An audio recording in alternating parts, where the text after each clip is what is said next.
right. Well, thank you all for hanging in there with us. We did have a lot of slides to go through, but now the floor is yours.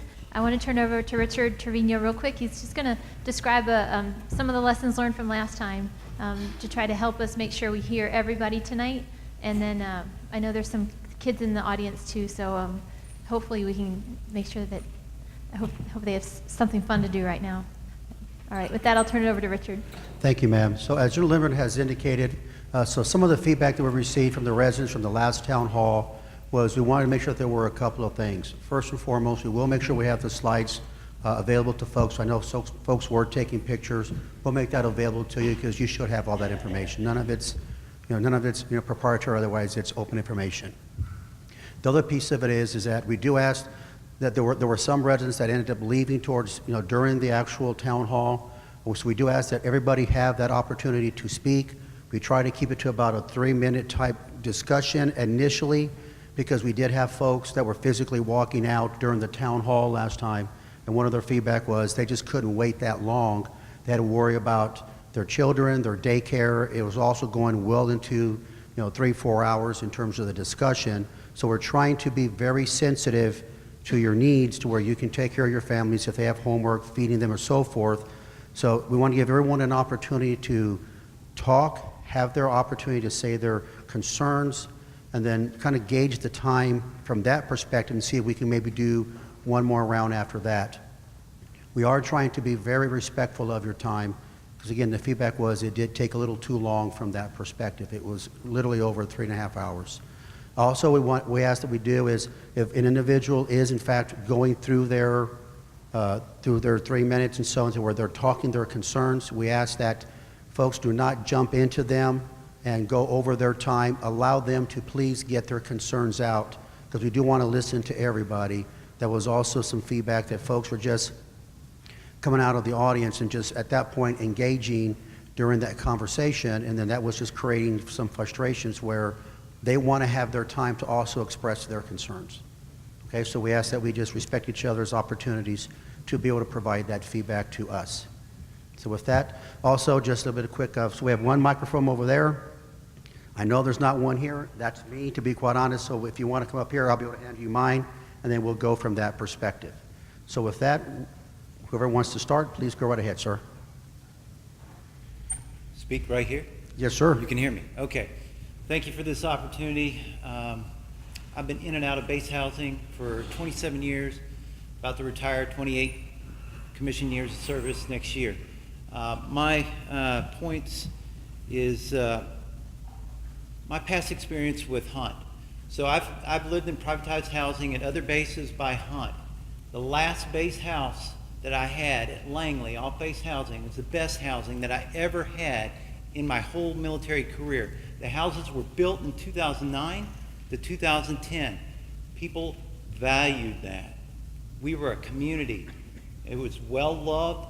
The houses were well taken care of.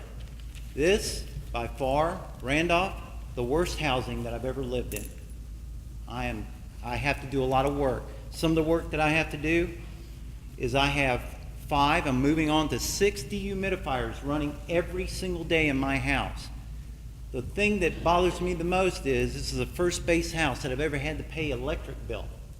Now, I don't know why we do that here, but it's the first time that I've had to do that. And because I have a large family, because we do the cost averaging, I still have to pay money. And it's ridiculous. When my BAH goes up, I got to pay more. And that's ridiculous. I should have just had the base value of my BAH.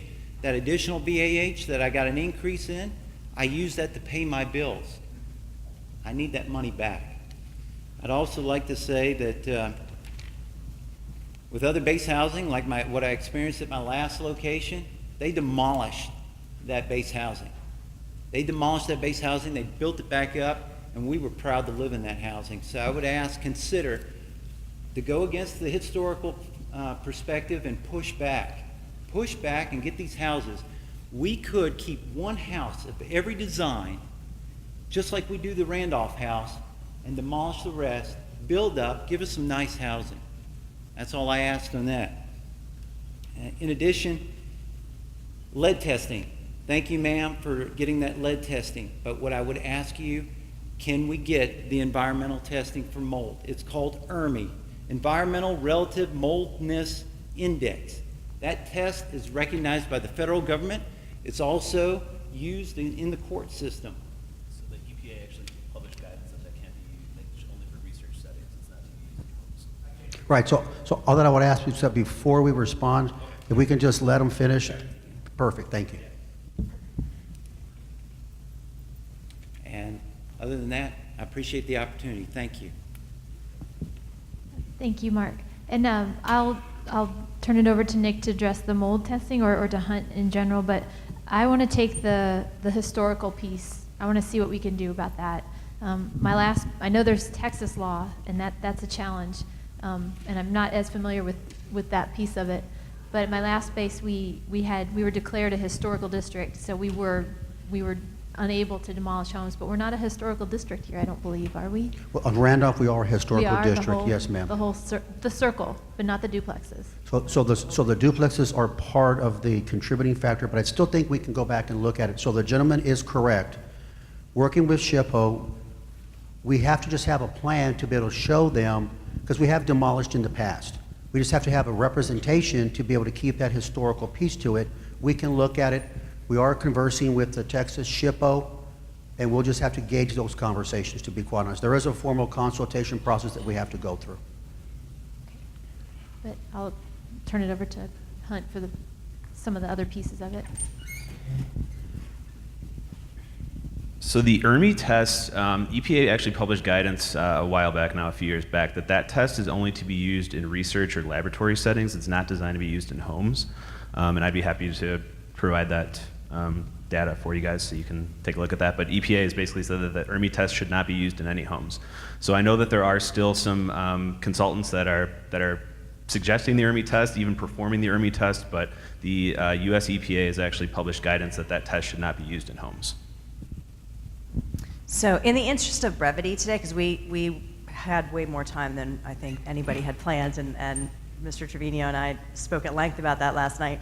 One of the things we did take out was we were going to provide a series of links, informational links, to share information on the stuff that Nick was talking about. So we can actually send that out via one call after this, just to make sure that you guys are provided with the information. That way we didn't have to cover it tonight. Go ahead, ma'am, please. I'd like to say thank you. I have noticed in the last 6 weeks that the fulfillment of my maintenance requests has gotten better, has become quicker. However, my same concern still stands. The quality of the fixes are not appropriate. I had loose tiles in my bathroom. I reported this in the survey. I've gotten no feedback on it, and they were just removed, glued back on, and they were caulked. They weren't even grouted. That is going to fail in a couple of weeks. It's not a proper fix. You would not do this in a home that you owned. It would not be done this way out in the community as well. Things need to be fixed properly so that they will last and we can prevent future damage. I would like to know, because it's one of the things that you addressed on the slide, things that you had heard from us, what the future plan is to, I feel, train the maintenance staff better to do proper, appropriate long-term fixes. So part of my role with AETC is to institute a lot of that training.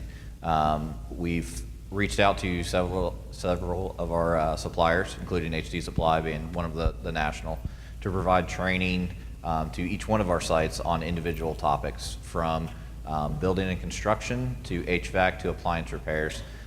We identified areas that we have continual repeat calls, as generally associated with HVAC and the appliances. So we've stepped up those training programs as well. And they'll be rolled out all across the Hunt portfolio, not just Randolph specific. There'll be grouped trainings. So San Antonio is likely going to be one of the locations. So you'll have the techs here will have direct training while we bring in techs from other sites that are around Texas as well. So we have seen that as well. Do you have her information? Okay. Just want to make sure Audra had your information. If you still have something that is ongoing, I'll be sure to follow up with Audra and make sure that gets addressed. I mean, honestly, at this point, we've already invested probably over $1,000 fixing a lot of problems ourselves. It has just become a lot easier and more efficient to do it, and we know that it'll be done right. Between myself and my husband, we have a lot of experience with construction, electrician, mechanics. We just take care of it. I mean, I just even had to paint my own fence because, you know, it was never done when I moved in 6 months ago, and I got tired of waiting.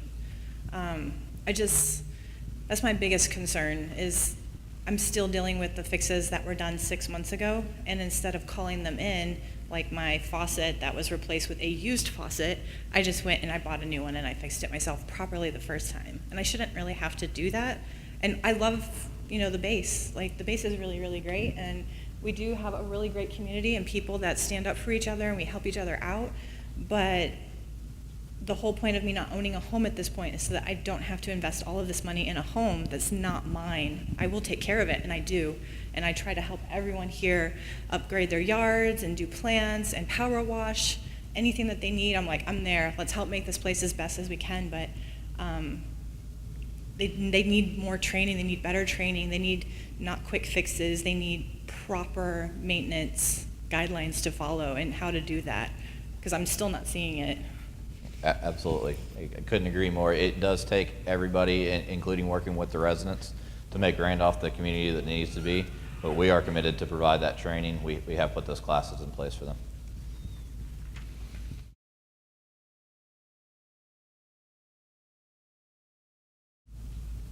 Grateful for the opportunity to bring these issues up to you guys. And I just wanted to go over some of the things that are still issues with our house. We've had 2 things out of everything that we mentioned fixed in our house. They came and replaced the light fixtures in our kitchen. Those work great now, thank you. And then we had them come and repair the bathroom, the master bathroom. Problems with the fixes though, instead of removing the paint that was sagging and like peeling off of the ceiling, it was just painted over. So there's like sagging chunks of paint in our master bathroom, which is going to cause more problems because mold's gonna grow behind it, as I'm sure you know. We had our AC systems cleaned, but another issue arose because they were cleaned. They are fiberglass insulated on the inside, and the fiberglass is now just shooting out all over the place downstairs. So that's awesome, and it's causing respiratory issues. So that's great. We've also had no fixes with our doors being sealed. None of the doors seal, like the front or back door. This has been brought up multiple times and nothing has been done. Our floors are still destroyed upstairs, and every time we've brought it up, it's just been kind of brushed aside. The railing's still falling over up at the top of the stairs, so that's nice also. And our countertops have not had anything done to them aside from the, what's it called? The epoxy over the top of them. There's still like a good inch dip in the middle of the countertops, and the corners still pinch up. The sink still leaks. We've had them come out multiple times to fix it, and every time they're like, okay, we fixed it. A couple days later, it starts leaking again. So I'm not sure what the issue is, but nobody seems to know what to do on the maintenance team either. Another huge issue is the master bathroom it has a shower and it does not have any ventilation out of the bathroom, so they painted with the mold resistant paint, but that's not going to do anything if there's no ventilation in the restroom, so all of the moisture still just gets trapped in the restroom and the bedroom, and everything smells like mildew. Let's see. Our cabinets in our kitchen are still moldy, inside the cabinets. A couple of people have come and said, oh, there's no mold there, and then we show them the cabinet where there is mold, and then they say, oh, okay, there's mold, but nothing has still been done about that. And in our one of our bedrooms, there is still black mold on the windowsills. We've wiped it up. It's come back every time we've wiped it up. But luckily, nobody stays in that room. So, yeah. Thank you. So I think, and I'm taking notes up here. A few of these items are exactly what we've identified and why we're implementing the pilot project. If the pilot project is successful, as we believe it will be, along with the third-party vendors that we have, that is a project we're looking at doing across Randolph, including exhaust fans, not just exhaust fans, but humidistat-controlled exhaust fans. So you're not responsible to remember to shut your fan off 15 minutes after your shower.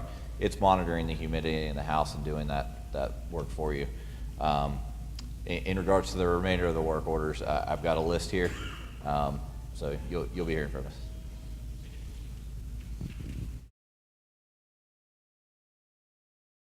A year ago, or roughly over a year ago, in January of 2018, I reached out because I made a phone call, after hours phone call, to Hunt Housing, their local number, and I was connected with a representative.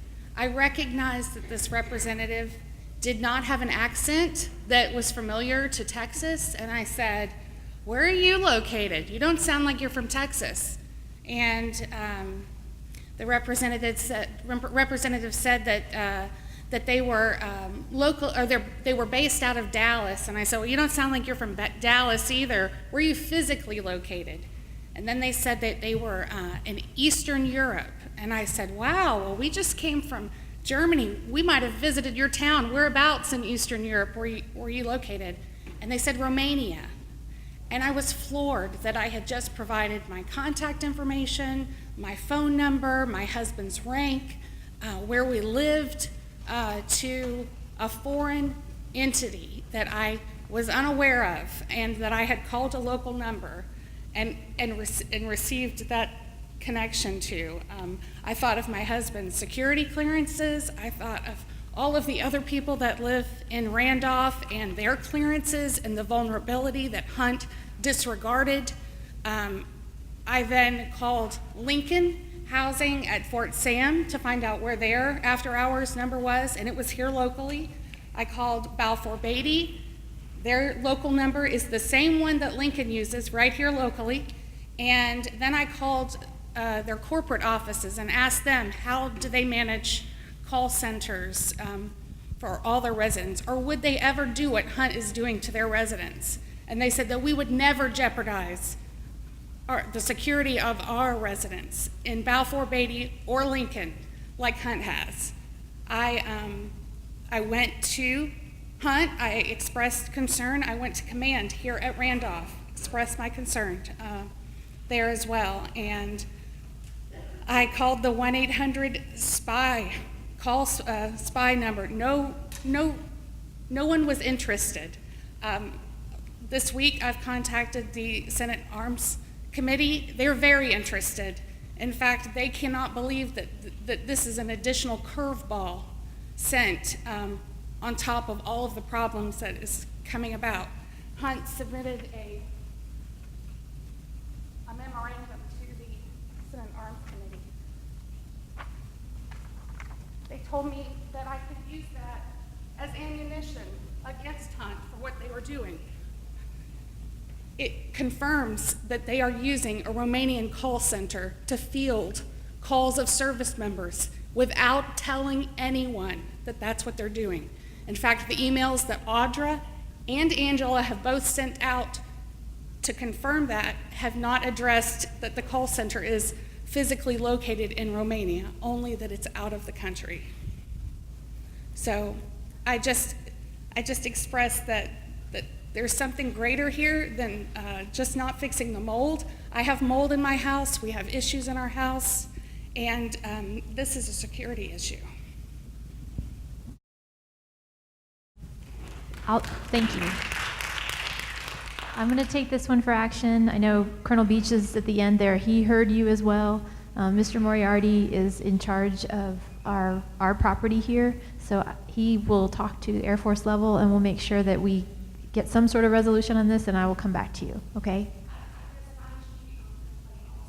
Okay, thank you. Thanks for filing the IG complaint, because that will definitely make sure we follow through and you get some resolution on it. You got it? Girl Beach? Okay. Can I talk? Is it on? Okay. It's yours, yes, ma'am. Okay. Thank you for doing the lead testing. We utilized it. It came back good. I've had no work repaired since the last time I came here and talked. In fact, it's gotten worse. We discovered there was mold in my daughter's mattresses. I don't even know how that happens. Like, she's not little. She doesn't pour water all over her bed or anything crazy like that. So the mold issue has been in our front closet now, under a deep freeze, under my treadmill, which you would think not super fast, but there's some air flowing through there when I'm running. So the slides that Hunt provided kind of came across as like loopholes where you're saying like the mold's not going to be causing us health issues. So I was wondering, I thought you said there was an allergist here. If he could speak like what this mold is probably actually doing to us instead of from the Hunt side hearing things. Sure, and we'll turn it over to Lieutenant Colonel Adams. But also I wanted to say if, and maybe she'll address it too, but if you feel like you have challenges with related to the mold and there might be a suspicion of that, go see your PCM if you haven't done that already, and that will help us with further, negotiations with mold testing.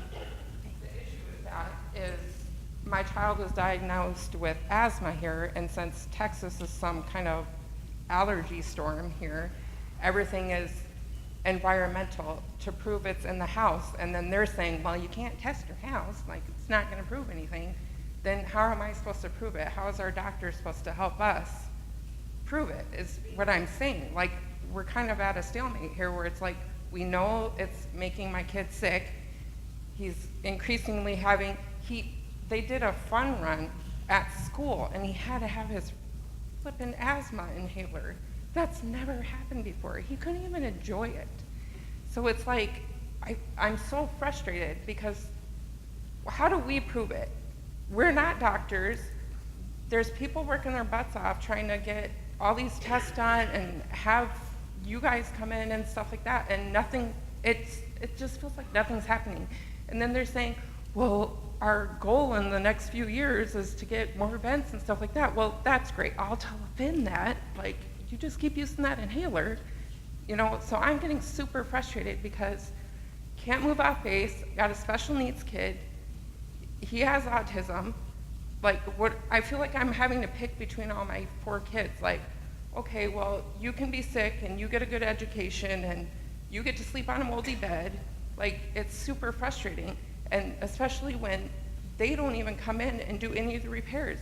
I had to go buy a power washer just to spray off the sewer water that was in my backyard because no one even took the time to recheck with SAW, and I call SAW, and they're like clueless. They don't know what's going on because it's on base. So there is no communication, and then I'm just sitting here like frustrated. Exactly. What am I supposed to do? I can't buy dehumidifiers for every room. I can't replace mattresses every 2 months. It's like, what are we supposed to do in this meantime? Because I feel like we're just so stuck.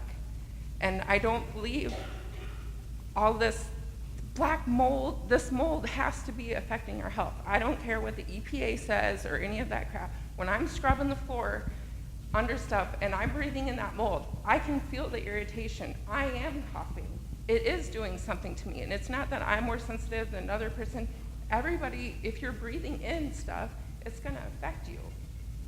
So I would like to hear from the allergist, I guess is my point, just to ease her mind medically, and then I would like some actual answers of what's going to be done now, not in 5 years, not in 10 years. So I can hopefully answer some of your questions. So I'm Lieutenant Colonel Adams. I'm a board-certified allergist out at Lackland. So thank you for coming and sharing your concerns. So I can give you a little bit of the medical piece.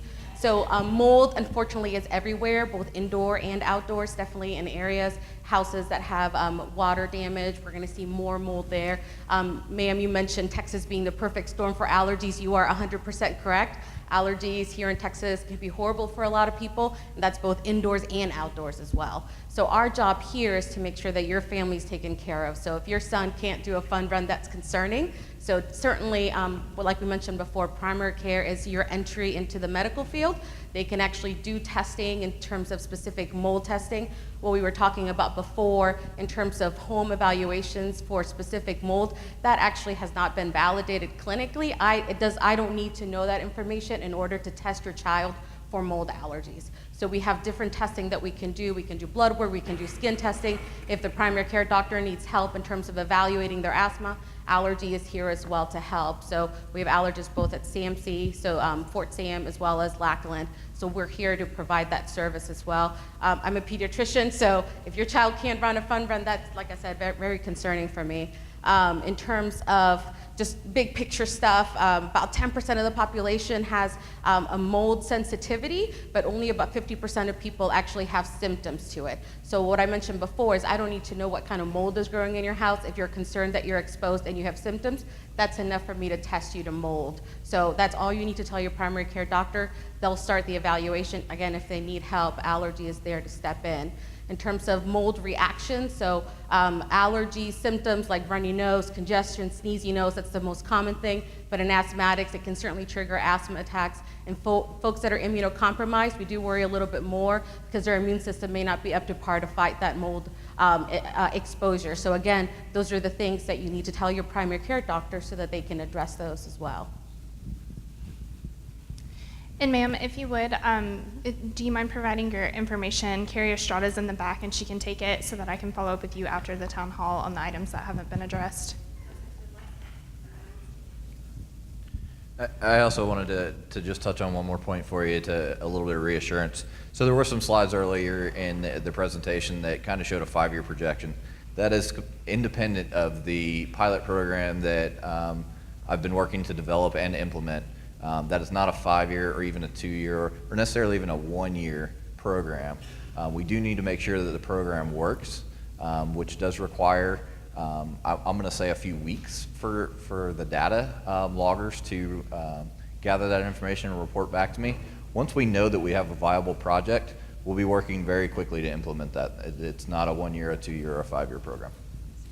And if I could just jump in too, to the extent that the second part of that was the work orders that you haven't seen been completed, just a plug here, if you haven't been in yet to see one of my attorneys or anyone in the audience that hasn't taken advantage of that, this is one of our major practice areas is legal assistance for airmen and their families. So. And we deal with landlord-tenant issues as part of one of the subsets of that practice area. So we can talk to you about your lease, filing that process. We have several where my attorneys have been in contact with Hunt Corporate and their attorneys, and we're working those processes. So just the plug here for what my folks can do.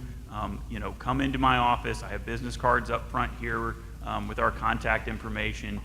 We have trained advocates. This is what we are trained to do. This is what we are paid to do, is be able to advise you on these issues, help you scope your issues, focus on what your desired end state is, and then represent you forward to Hunt. So if you haven't done that yet, you're kind of the jumping off point, ma'am, for me to just make that plug to the audience. Regarding the medical piece, can we, if you're comfortable talking to Colonel Adams, and we can make sure that your child gets some, direct attention quickly? Okay, thanks. And to speak to Mike's point about the 5-year sustainment plan that was put up there, that is a combination of source funds. So without getting into way high level stuff on where that money comes from, Colonel Beach had mentioned earlier about the reinvestment account. And so we do have some creative or flexible options to fund some of these projects sooner than later. So as we develop and understand that it is a viable solution to some of the challenges that we're facing here, we're looking to be able to take out from other funds that previously it would have been impaired for us to take those funds before they become due. So the reinvestment account, and Colonel Beach spoke to that, looking at how that tax liability can change, would be a huge favorable experience for us to be able to draw from that account. Do you get how contradictory it is though when you're saying these testings and stuff are valued and stuff, but then you're trying to fix a problem? Like, you get what I'm saying? Like, it's not cohesive. I don't get what you're saying. It's like, we're all just getting sick and there's no way to test and all that kind of stuff, but there is mold and we're gonna fix it. So if it's not hurting us, then why are you fixing it? So what we're identifying with the project is the known issues. I'm not a medical professional, so I can't speak to that point. What I can speak to is that we have identified that there are high humidity levels in the house that can lead to growth. We're not saying that there's not any kind of growth or an issue that we need to deal with. That's exactly the program we're developing. What Nick was saying, and to piggyback a little bit on what the allergist is saying, just like she doesn't need to know the specific species of mold to treat, the remediation processes and the programs to not only prevent but to treat those are the same regardless of the species. Good.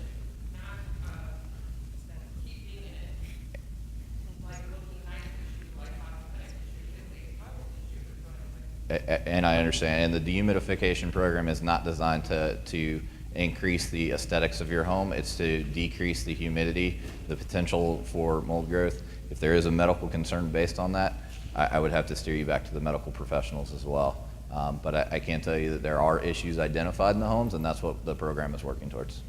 So to go to the next person, ma'am, so we will be available after the town hall to answer your specific questions if you would like. Thank you. Ma'am. I've spoken with several of you.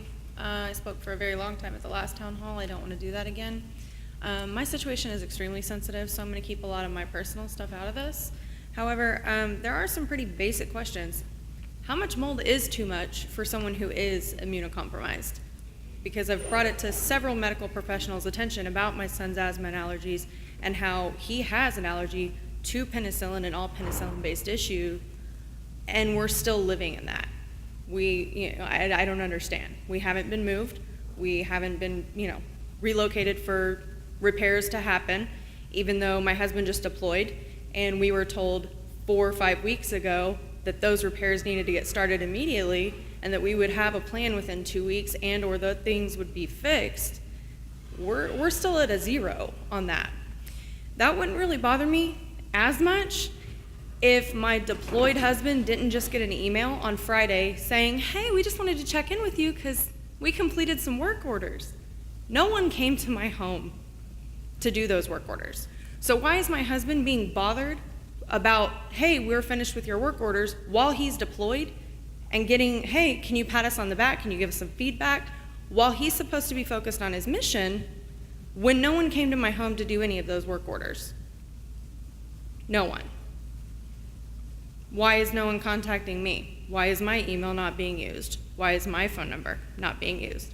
He asked for that specifically before he left so that he could focus. Another issue, we brought a spreadsheet to the attention of the entire board last time we were here.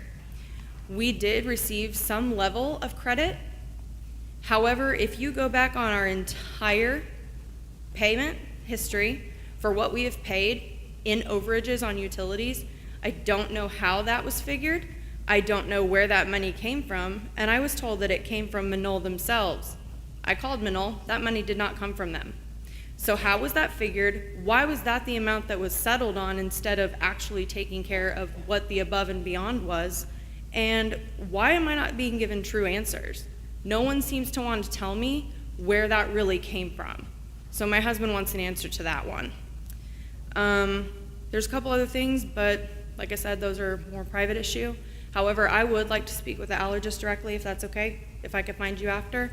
And as far as testing, whenever we've brought things up to our PCM, like I said, my son has known allergies. We've brought that specifically to them, and they're still refusing to test. So can I get with you about that?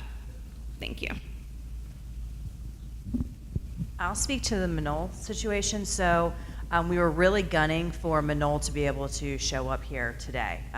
We kind of received notification of the town hall a little bit shorter notice, so we had a very small window to get people lined up to engage with you guys. So there will be a separate date forthcoming where Manol is going to come to the site and be able to do one-to-one meetings with residents.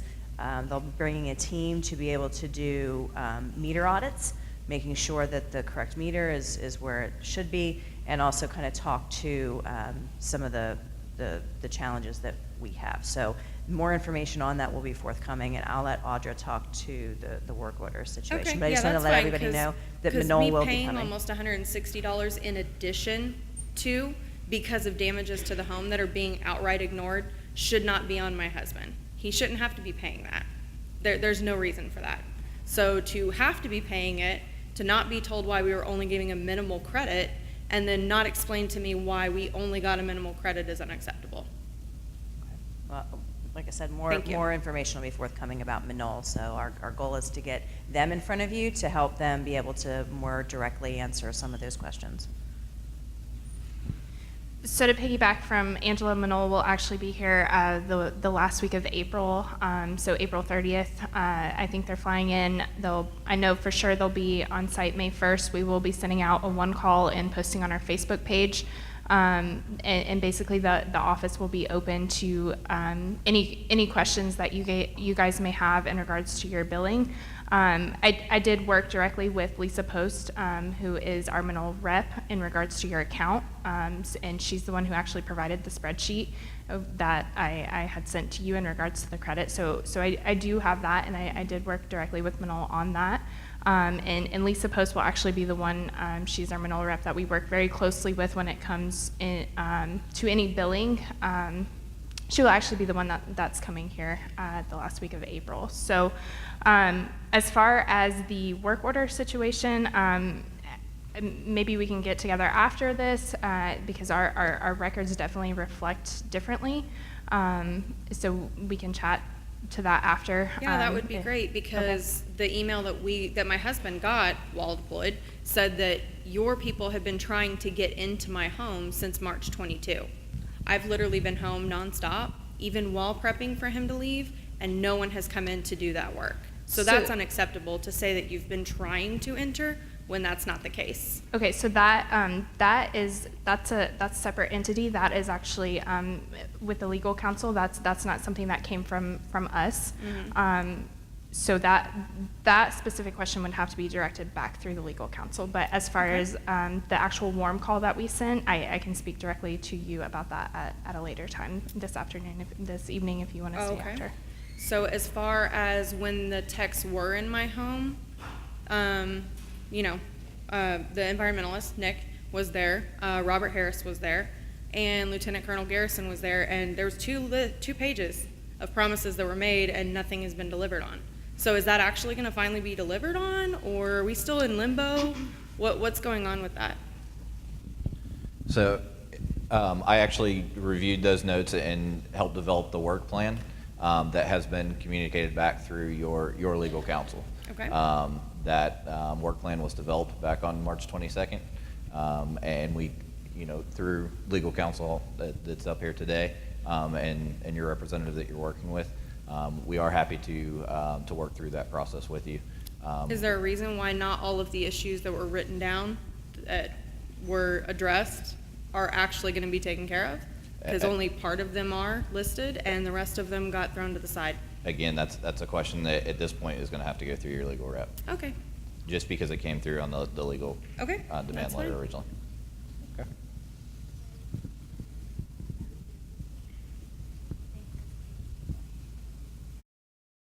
It's good to see you. Thanks. You too. What you're describing is something that we found when we did our survey, and we found a problem in the fact that there was an expectation that everything we wrote down would then go automatically to Hunt and would then be worked on, and that's a failure on our part because we kept that information private because we didn't disclose that everything we were going to document. I'm not even talking about ours. I'm sorry to interrupt. No, I'm it's okay. talking about the one the environmentalist took in my home. That was a whole separate, I didn't even expect that list to be done. I expected the one the environmentalist told me. And then when a worker was in my home, they told me, they're not in charge, they don't work here locally. So your maintenance worker told me that he's not in charge of what gets fixed and won't be in charge of any of it, but can send suggestions. And so then the worker told me they're only here to do X, Y, Z, when the problem is this, but the problem is a joint problem. So I would like privately a little bit more on that. Okay, Yeah, I won't make you do it publicly, but privately I'd like to go over that. thanks. Yeah. Anyway, continue. Oh, well, what I was thinking is that probably what happened with us may be what's happening there, where they're taking notes, but they're not translating the notes into a work order. That's kind of the connection I was thinking might have happened, and it's more of a general plan versus a specific, like, go in and fix the sink or fix the broken tile. But So, yeah, again, I've reviewed Nick's notes and I've developed an entire work plan for Ms. Wilson in particular, which has been communicated back through. Again, it's in the legal process, so there is a full work plan based off Nick McLeary's notes and the concerns that you raised. Okay. That does That's exist and is appropriate. out there.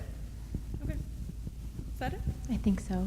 Okay. But thanks. we would love to talk to you after. I will do that. Thank Okay, you. thank you. First one is the work order process. I know you guys said you guys are trying to revamp it. My concern is that you only talked about directly emailing and calling in work orders.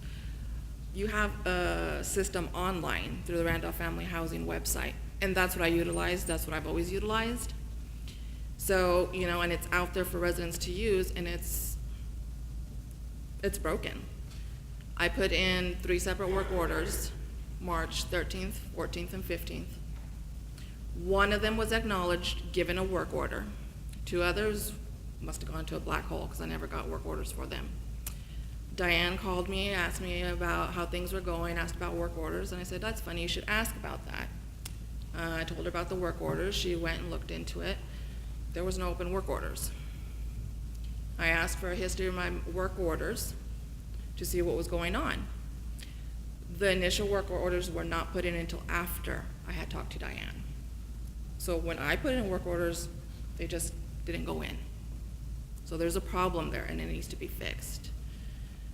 Because I don't call in my work orders because in the past I've called in and been verbally told one thing and then it doesn't happen. So I want everything documented.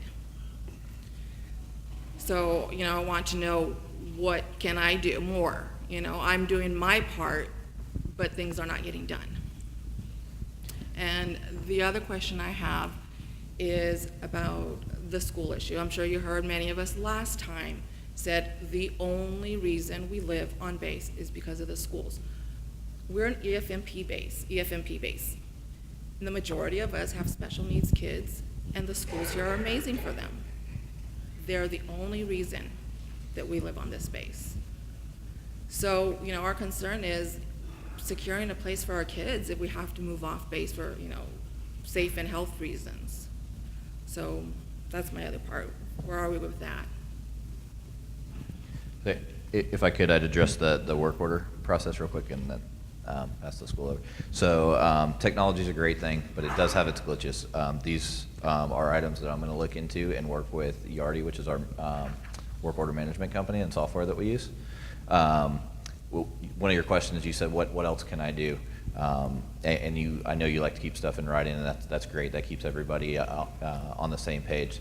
So I would encourage you to, when you use that system, follow up with your RSS, and I understand this is an initial step, but this is to that point of what else can I do.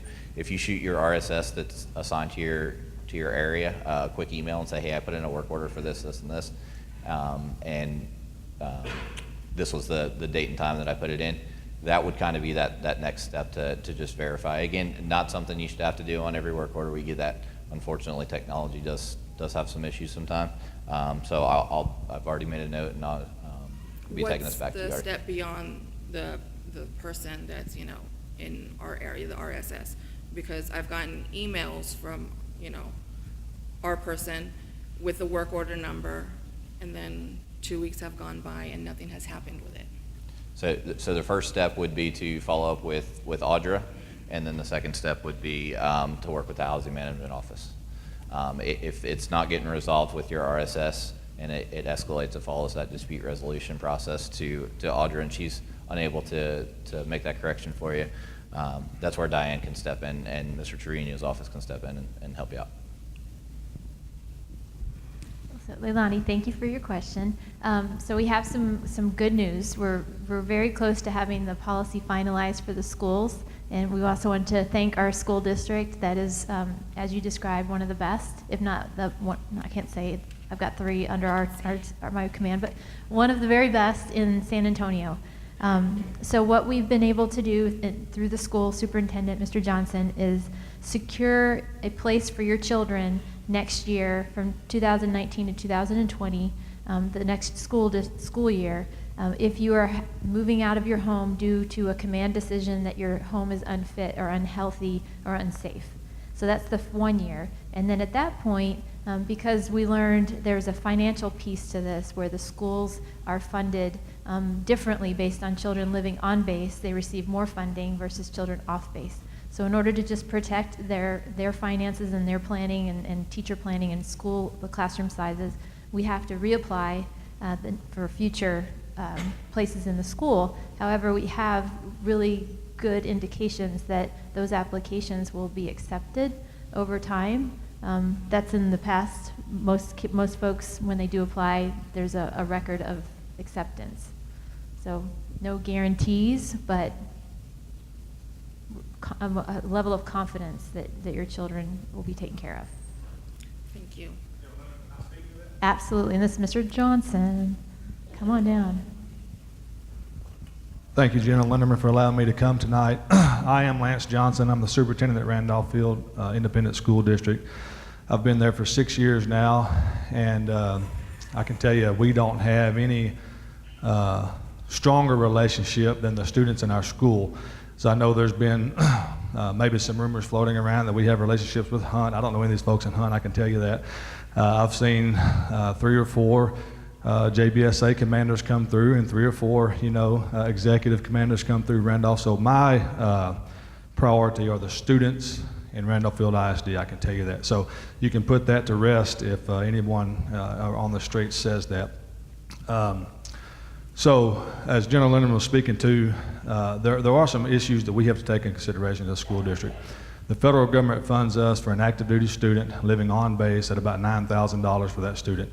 If that student moves off base, the exact same student, I get funded about $5,000 for that student. So it's about a 45% cut from the federal government for those students. Statutorily, in 1932, when the state of Texas created Randolph Independent School District, we were created to educate the students that live on base. That's our priority. That's where the resources have to go first. So in the early 2000s, when a lot of the housing was being demolished here on base, the school board passed a policy to accept transfers. In the state of Texas, the law is very clear that if a student does not live within your district boundaries, you do not have to take that student into your schools. Randolph Field is one of 7 districts that are coterminous with the base fence.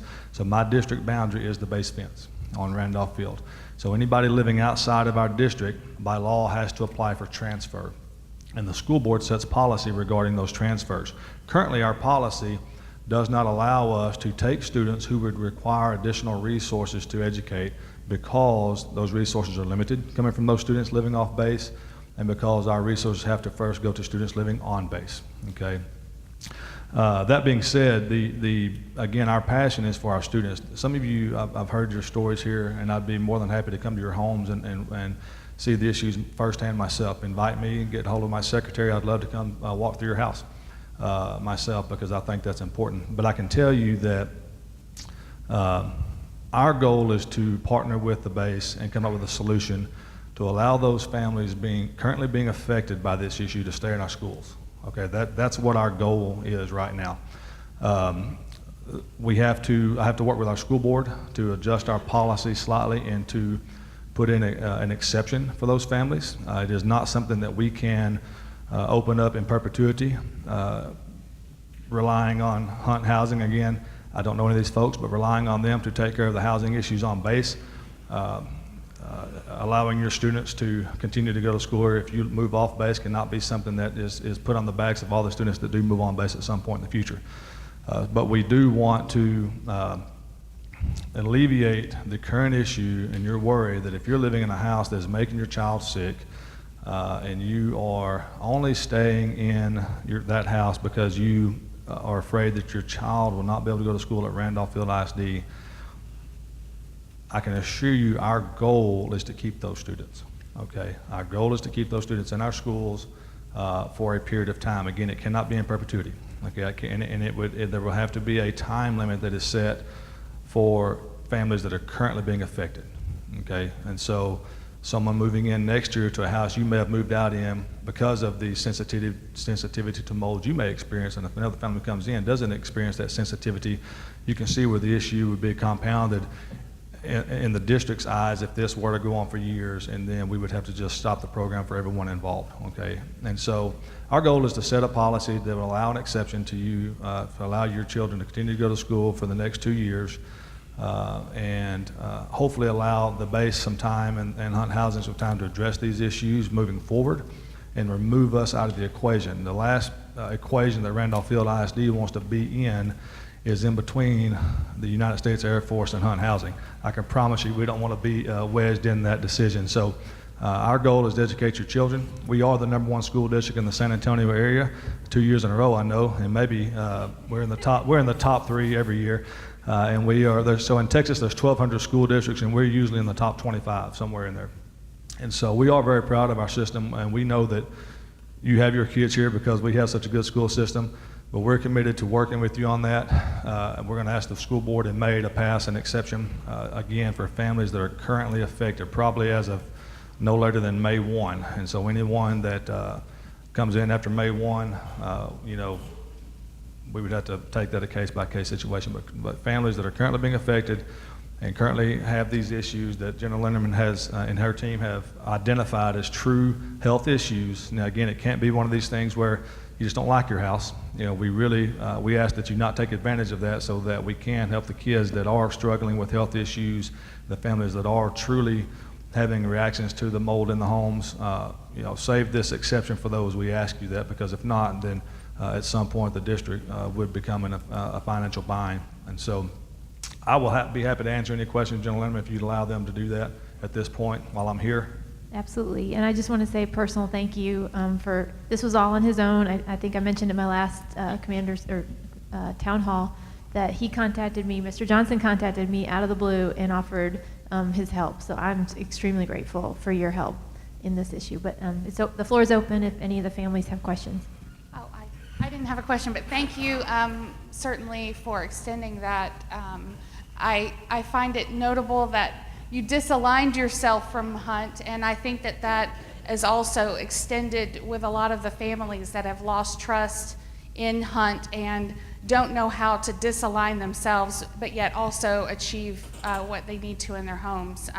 We have had issues at our homes, and because of the experience I had with the Romanian call center, I was just floored, and it made me not trust any part of Hunt because of the reaction that they placed, because of how it was hushed, how it was just completely dismantled. I couldn't understand that, and it's really made me hesitant to want anyone, including these quarterly maintenance work, come in and change your filter, where Ms. Butler sent out an email a year ago saying that that was in the lease, that it was the resident's responsibility. So it feels like you're coming in to look around at the house for things that you shouldn't even be in the home for.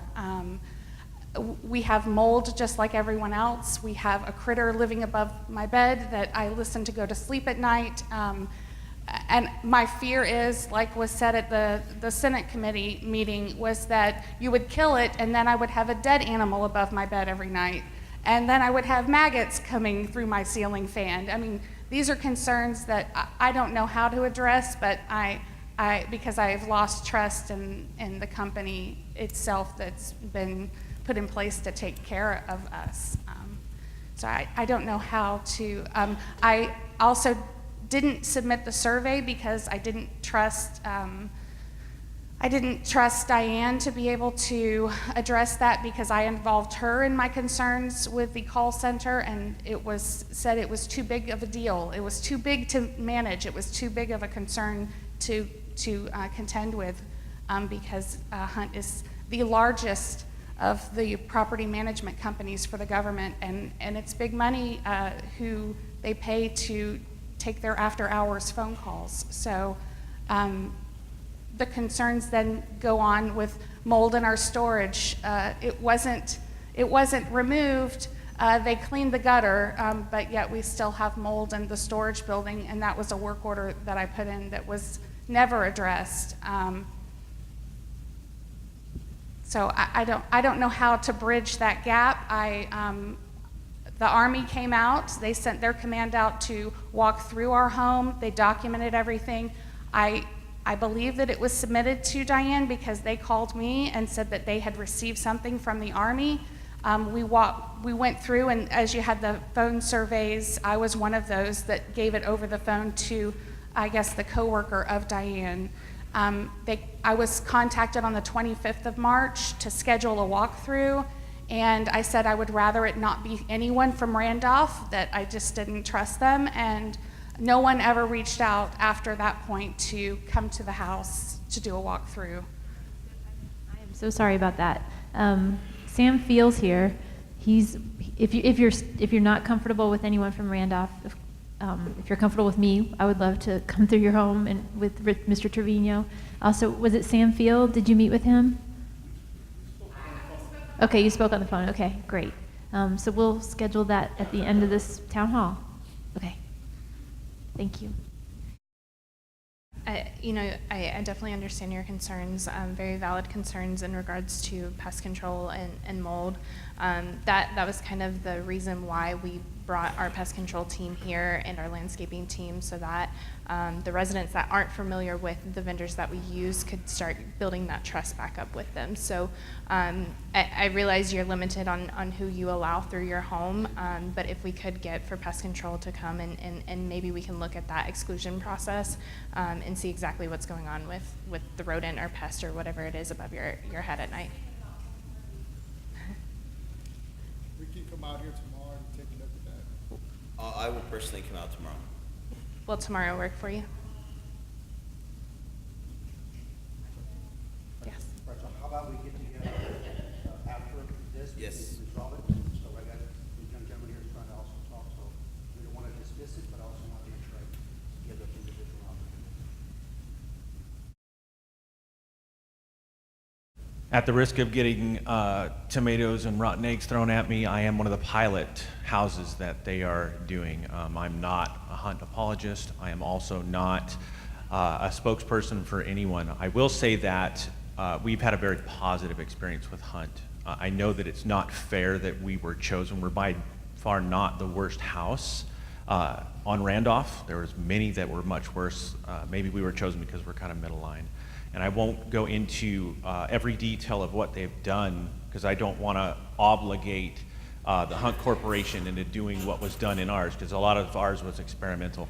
But I will say that I'm pretty happy with what they have done with the remediation. When it comes to your houses, and I'm sure they're going to roll it out at some point very quickly, I will say that they have addressed many of the concerns that you guys have touched on. They've ripped our bathroom apart, redid everything. So we actually, before all this was done, we decided, we have various doctor's notes saying that our kids are susceptible to all this stuff and we got to get out of the environment. So we had already procured a place off base. And to the superintendent's point, they already accepted our children for the next year. So thank you very much. But we wanted to make sure that the people moving into the house behind us were not going to be left with what we were left with. I am very confident that's not going to happen to the next people. It's going to be much, much better for them. They have addressed just about everything we have asked. Thank you. You've been very accommodating. We're still working with some of the exit strategies for things, affording the moves and things like that.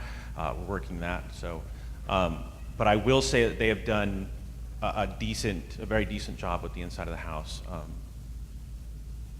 We're very thankful for what you've done. It's not fair. I'm not saying that we deserved it, because we don't. Much worse houses, on the base. I hope that what you have done with us happens to the rest of them. And you are working with very old houses, got it. They're not in the best conditions. There's a lot of things that go into that. I will say that our experience with you has been very good. We're not going to say everything's been perfect. There have been some hiccups here and there. But you have done a very good job with at least trying to work to remedy things.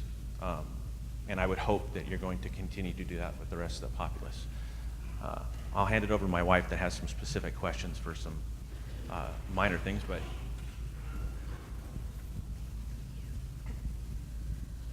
I did have a couple of questions for Mr. Lance Johnson. Again, thank you for your involvement and for being here.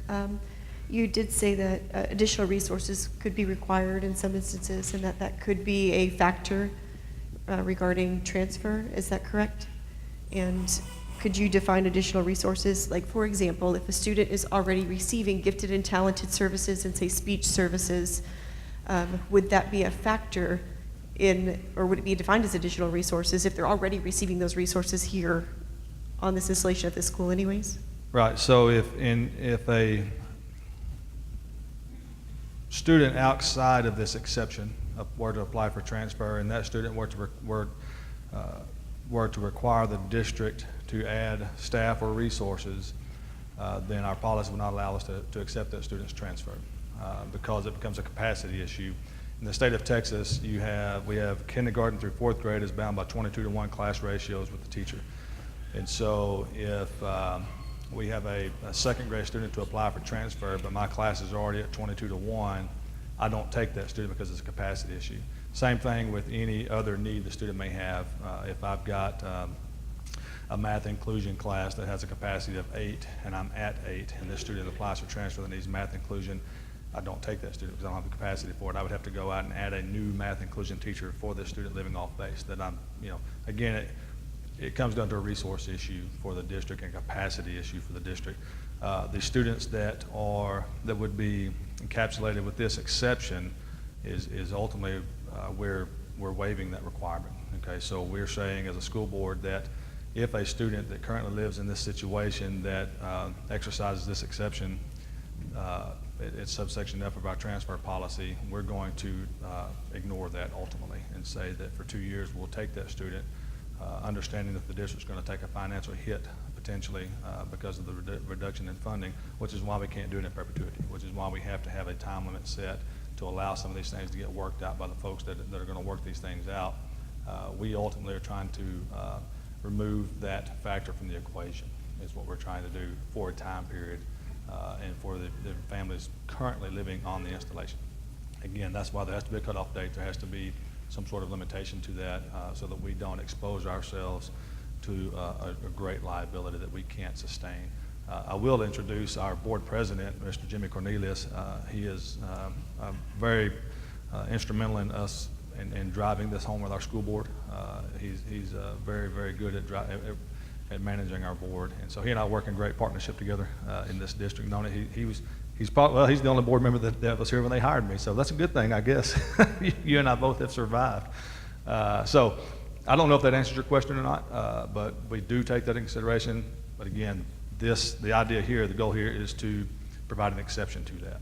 So we have families here that have said that they have EFMP children, and those children, I'm assuming because they live on base, are currently going to this school and are currently receiving those services already.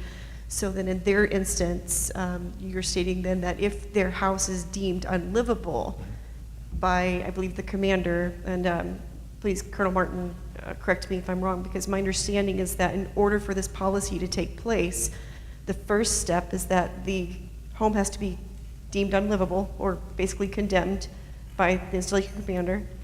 And then the second step to that is that a house has to be offered to them on base. And if there is not a home on base available to them, then they have the right to move off base. Is that correct?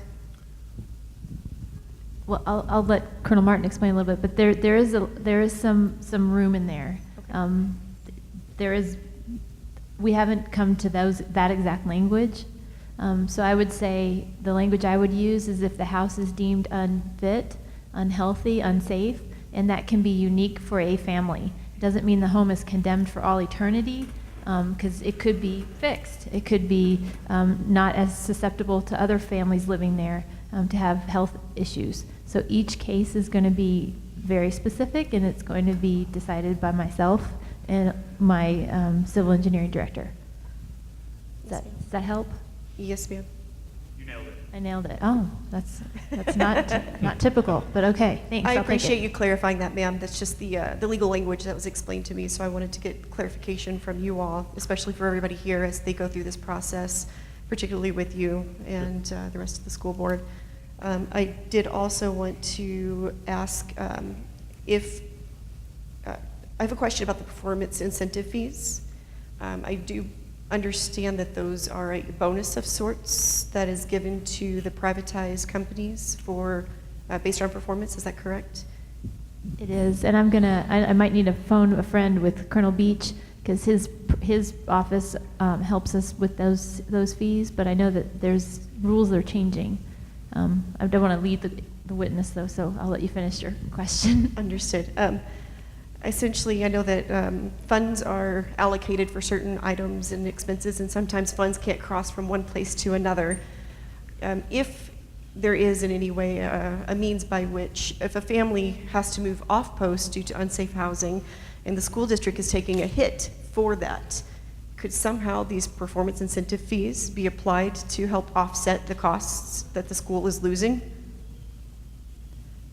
That's a very good question. It's a very creative way to help the school district. I can't answer that question today, but Yes, I know ma'am. there's people that are going to help me at least come to some resolution. I would have, yeah. Can I get back to you on Of that? course. Okay. I didn't expect an answer tonight on that one. It's just an idea. We're looking for solutions here. I did also want to find out, I do know that the ECP program, I guess, was suspended for the Army. Is that correct? Yes. Are Army individuals living on the Air Force installations here still paying Minol or whatever company they are? They are. Okay. Is there any plan to suspend the ECP for the Air Force? Colonel Beach, do you know if we're looking at that? Currently, there is no plan to suspend it for the Air Force. If you have an issue with your house and you think that it's not, the reading you're getting is not reflective of the use that you're doing, call in that work order and we'll get to the bottom of it, right? The intent of the OSD policy that we're complying with is for people to be charged for energy they use, right? So if you've got a street light on your box or something, or a pump house like that, that shouldn't be on there. So if it's not strictly your home being charged, then we have a problem and we'll get after it. Thank you.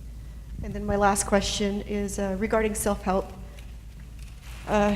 Is it possible for us to get like fill dirt for mud puddles and things? I know we're trying to work with pest control and those sorts of things, and you did provide us with an AC unit for our house. Some of us have very large temperature regulation or dysregulations, like upstairs it may be 82 degrees in one room, but 65 downstairs where the thermostat is. So with us being able to go, or first of all, I guess, can we request those AC units to be put in our home? I know that you did that for us, but is that available for everybody here so that all of us can sleep comfortably? And if those work for us, that is an extra incurred cost into our energy bill as people are putting in, I guess some people have 6 dehumidifiers. Is that going to be something that is considered when dealing with the ECP? And yeah, I guess that was it. Sorry. So to that point, that's exactly why we want to develop the program that addresses the whole home, not a room that's hot or humidity that's upstairs versus downstairs. We want to take a holistic approach so that, including the implementation of that program, everybody is receiving the same mechanical services, the same controls for your house, and the same comfort levels. A lot of the temperature regulations are actually felt by the humidity that's in the home. So while it may be the same temperature, the relative humidity is so far off that you can't sleep comfortably based on that, and therefore you're driving the AC down and running the energy cost up. So there are a multitude of fixes from looking at this whole HVAC program, moving the return so that we're drawing the air from the correct locations, adding in the dehumidification, adding in the proper ventilation so that we're not trying to heat and cool air with excessive moisture.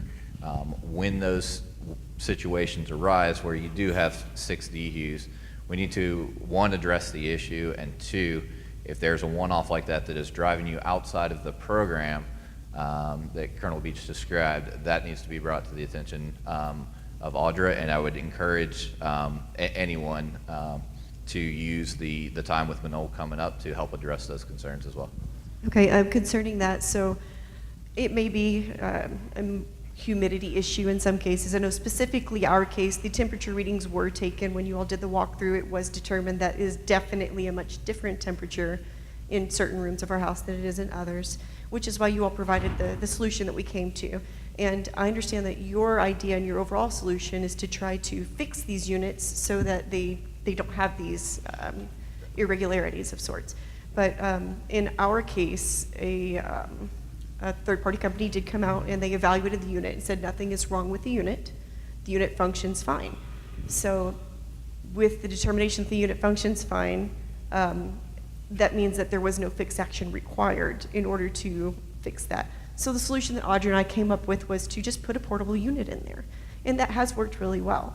But I'd like to know that if other people's units are deemed to have the same problems, which I know there are others that deal with that, if it is possible for them to get these portable units to have an immediate fix, and how they go about checking out a unit, and if those energy costs will be offset. Sure. I think, you know, like we talked about, those one-off costs, those one-off scenarios we do need to address. And you're absolutely right. There are temperature differences, there are humidity differences. Each home, when they retrofitted these houses, the HVAC system was put where it could be in some scenarios and not the best place for it. So along with that program, we are moving returns and allowing the home to circulate air, which is going to help your temperature. It's also going to help the RH, which is the main driver behind it. But those programs are going to affect many other areas of the home, including temperature and RH. And I know, you know, I helped design part of your initial program as well, and we've even expanded that through things that we've learned on your home, especially to include the whole home process that we have today. But yes, if you're running 60 humidifiers or you're running 4 ACs, the cost is going to be higher, and that's where we need to address the fix and then understand the energy usage as well. How do they go about getting the units though to get an immediate fix? Because your fix is a good plan that they're trying to work out, but for somebody that is like our daughter was sleeping in the hallway because it was just too hot in the room, there are other people that are experiencing that now. So I'm looking for how can we go about getting these units in there now to provide them with the means to work with something until you get more permanent solution. Yeah, we're going to need to do that through the work orders system. Enter the work order that you may have a hot spot in the bedroom, and we may elect to put that home into the pilot program because we feel it needs it, or maybe it's a 1-bedroom. We need to provide you the HVAC, but we're going to need to the portable, but we need to address those individually. So okay, go ahead. To speak to the electric usage as it pertains to large amounts of dehumidifiers and portable units in the homes, we've been able to successfully work with Manol to pinpoint what usage those appliances burn, if you will. So we've been able to say, okay, well, if one DHU costs $3 for the month to run on average, that should be $18 for the entire month for all 6 units. And if it takes you out of your baseline, thank you, then we would work on reducing that cost. If you're still within the baseline, there would be no adjustment needed. So again, that's a case-by-case basis. And Manon will be happy to answer some of those questions directly when they're here with the residents that are specifically questioning those needs.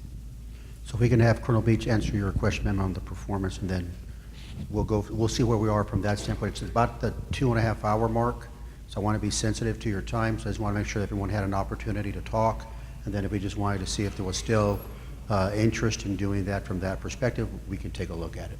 So, Colonel Beach, would you want to talk about she asked about the performance incentive. Did you not ask about that, ma'am? Yeah, so the performance incentive, we're going to have to go talk to the attorneys, and then we'll get an answer back to you. Okay. Sir?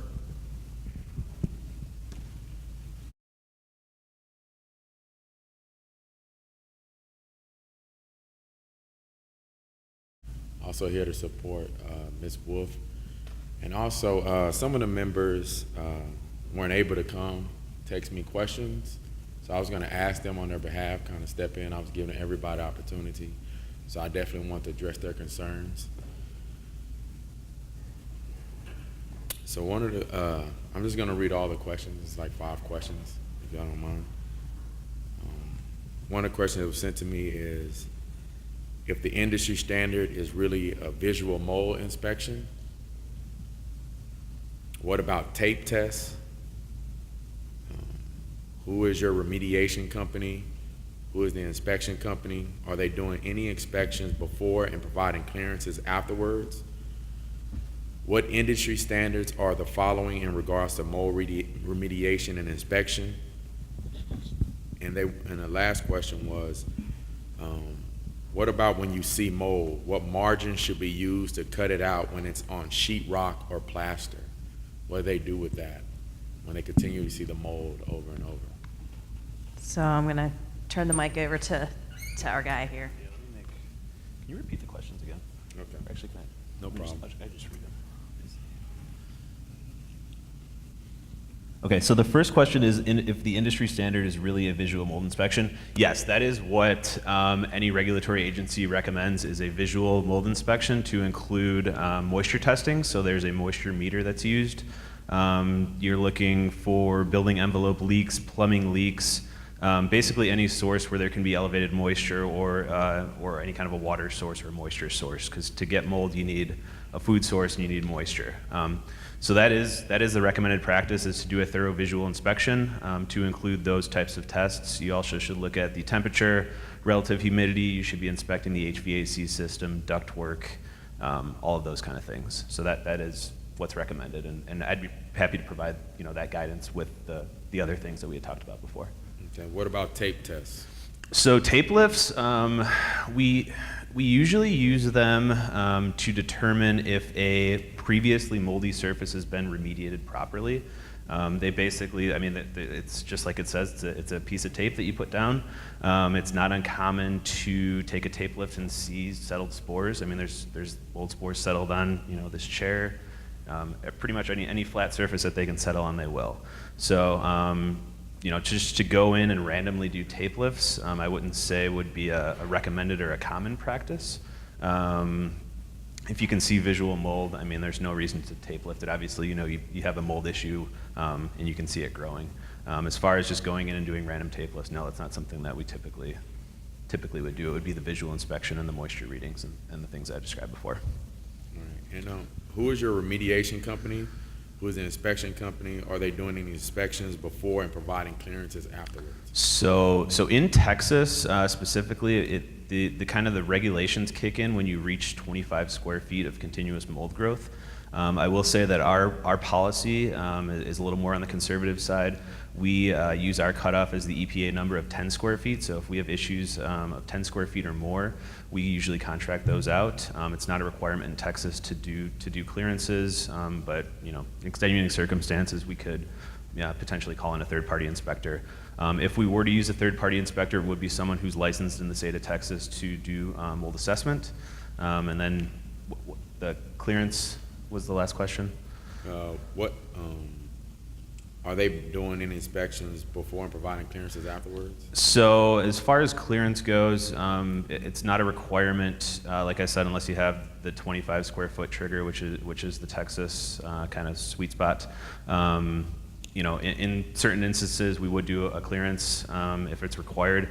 Most of the time, it's going to be a visual clearance, so we're basically identifying a scope and then verifying that our contractor has completed that scope. 25 continuous feet is the. Yes, I believe so. Yeah, I think it's 25 square feet of continuous, I believe is the exact language out of the Texas regs. Okay. But I can verify that for you. What industry standards are the following in regards to mold remediation and inspection? So we, once again, we'll follow the Texas remediation standards. Most mold remediation standards are going to be built off of the IICRC. It's the S500 and S520 as far as water remediation, water damage restoration, and then mold remediation. So we follow, most standards are built off of those IICRC standards. And that's what the Texas regs are built off of. That's what most states follow. That's kind of the general industry standards. Okay. What are what procedures are when you see mold? What are the procedures and what margins should be used to cut it out when it's on sheetrock or plaster? So if we have mold growth on sheetrock in most cases is going to be a porous material. There are cases where it's not a porous material, one being if we're using some type of a high gloss paint. So high gloss paint is actually going to kind of act as a barrier where the mold growth is not going to necessarily get inside the sheetrock itself. It won't impact the substrate, and you won't need to actually remove the material. It can just be cleaned off of the surface. If there was instances where we had high moisture or we had mold growth on sheetrock, we would absolutely put up containment, cut that material out, figure out what the root cause or the water source was, stop that, dry out the area, put new material back in. As far as plaster goes, and I think this is probably specifically for the bathrooms, it's essentially concrete block. So there's not really any material for the mold to necessarily get into. So we would just clean that stuff off, let it dry, and then we would apply new texturing or paint or whatever was on the plaster itself, I guess. Okay. Not just with all this, I have a question. So sure. Just myself, yeah. So I can get back to them. You said that 25 square feet continuously, correct? Yes. Is there any contingency plans if someone has 25 square feet? What then? Is there anything in place? 25 square feet would trigger, we would call a Texas licensed mold assessor. They would come out, they would write us a remediation protocol. We would give that remediation protocol to a licensed remediation firm in Texas. They would perform that remediation scope. Then the IH who wrote the protocol would come in and verify that it was complete. So what about the family still living in that condition? Is there any plans for them? Oh yeah, absolutely. I mean, we would probably move you out temporarily to do that. I mean, not probably. We would move you out temporarily while that work was going on because we would have to set up a pretty rigorous containment. There'd be a lot of equipment going on in there. We'd have to shut down the HVAC system probably for a number of days. So we would absolutely temporarily move you out of the home while that was going on. Okay, that would be provided by Hunt. It wouldn't be out of pocket. Absolutely, no. That would be provided by Hunt. Okay, yes, thank you. Yes. All right, so good folks, so we're literally 2.5 hours into the town hall, so we want to just ask to see if there's anybody else that wants to present their concerns, if you would like to be able to do that, and then really kind of throw it out there if there's still an expectation for you all want to still come back and ask more, or are we good? We're going to be available after the town hall to specifically ask questions or answer your questions. We'll have Hunt, we'll have our entire staff here. Is it okay if we conclude the formal portion of the town hall? Sure, you'll be the last one, okay? I know for a fact, actually, this applies to not just myself, but some of my friends. Last town hall meeting, I heard from Miss Angela Unterbrink, and you would discuss the possibility of cleaning our soft goods as we transition into other homes. I know that there is one friend of mine who could not be here tonight, and she is PCSing to Hawaii. And she's concerned that she may be taking soft goods into her new home in Hawaii, where there may or may not be problems, and would like to know what the plan is now that you all have had time to think about that or consider it, to help people like us who are moving into another home, to have those soft goods taken care of. We did receive remediation. The job was fairly well done, but that does not take care of, obviously, the household goods that we need to move. And we did sign a mold addendum going into the new house stating that we weren't intentionally moving anything moldy into it, so it would just be nice to have that confirmation and know that our things are not going to have that issue. Well, and that again is going to be on a case-by-case basis. So if they've notified us that their home has a concern and they've worked with the local team, that's something that gets run through Audra first, and then we let Mike in and Miggs and myself, and we kind of work through what the next steps are. And there is varying levels of soft goods cleaning.